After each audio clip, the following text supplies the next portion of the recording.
13 برس ہاتھ باندھ کے رکھو، کچھ نہیں کہنا.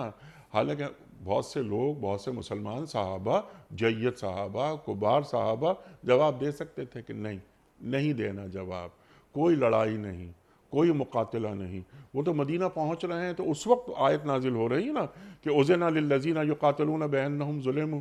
لیکن مکہ مکرمہ میں یتلو علیہم آیاتہ ویزکیہم ویعلمہم الکتاب والحکمہ.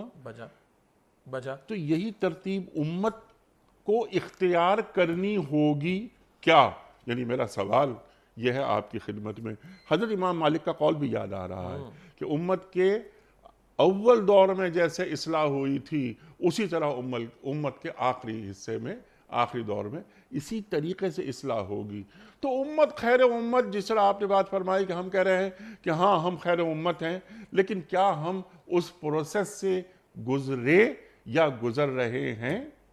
بجا یہ جو آپ نے بات بیان فرمائی، اس کو اگر ہم تھوڑا اس طرح بھی بیان کر لیں کہ افراد سازی یا کردار سازی پہلے ہے، ٹھیک، اور پھر وہ امت والے فریضے کو انجام دینے کے لیے میدان میں اترنے کی بات. اور یہ 13 برس سے کام ہوا. جب آپ بیان فرما رہے تو آیت کریمہ ذہن میں آ رہی تھی، سورہ نساء آیت نمبر 77 ہے، کفوا ایدیکم، اپنے ہاتھوں کو جی ہاں، باندھے رکھو.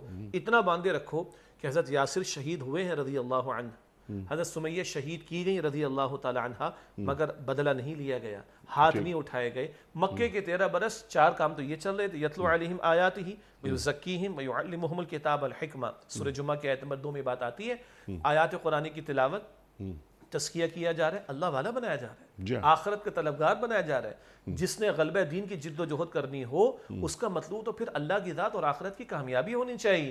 دنیا پرست انسان وہ دین کے لیے محنت نہیں کر سکتا.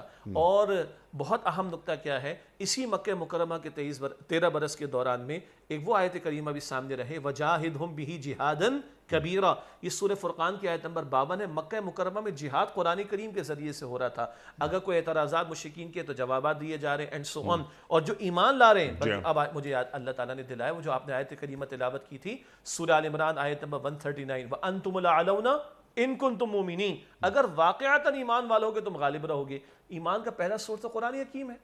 اذا تلیت علیہم آیاتہ زادتہم ایمانا. جب جب ان کے سامنے قرآن پاک کی آیات کی تلاوت کی جاتی ان کے ایمان میں اضافہ ہو جاتا ہے.